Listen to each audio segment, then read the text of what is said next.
Alright, here's your final video on how to write a conclusion paragraph.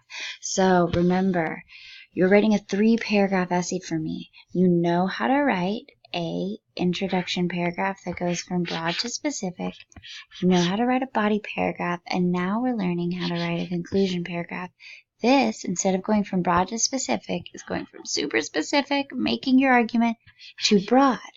The point of a conclusion paragraph is to get your reader to think. Why should I care?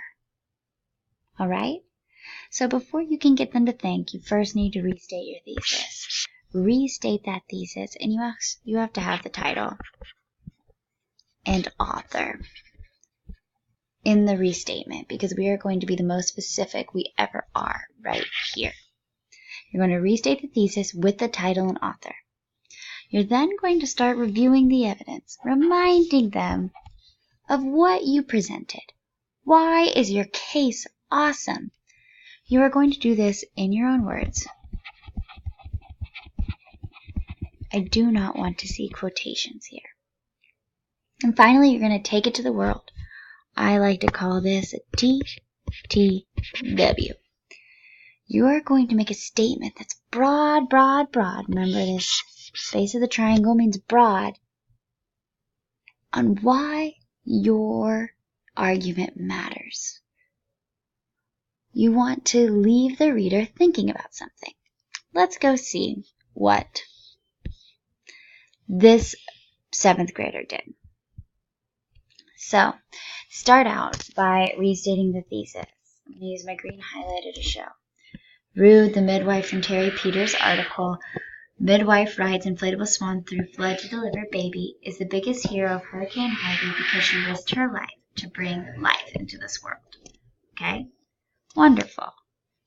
We need to capitalize the name of the author, but we have the author and the title of the article.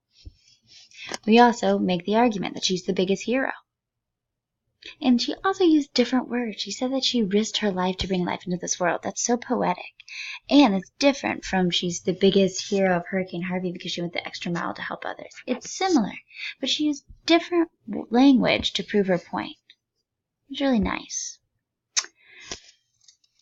Then she goes on to review her evidence. She had a client needed help, and through the flooding streets, Rude used innovation to help her client.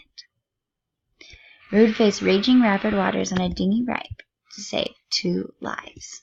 She kind of reviewed the reasons why she's heroic. She's not making an argument anymore. She's just kind of reminding the reader, hey, remember, not only is she the biggest hero of Harvey, but here's 2 reasons why, in case you forgot. And finally, this author hits us with a great take it to the world. Perhaps if we all used a little innovation and put others before ourselves, we too could be heroes. It is broad. It's about heroes, but it's not making an argument about Rude the midwife. We've taken it the next step. Here is a sentence that the reader can chew on and remember. This is where you make your impact as a writer. Good luck in writing your conclusion paragraph. Remember, you have 3 parts. Restate the thesis, review your evidence, and take it to the world. Make us think about your argument. You're going to do great.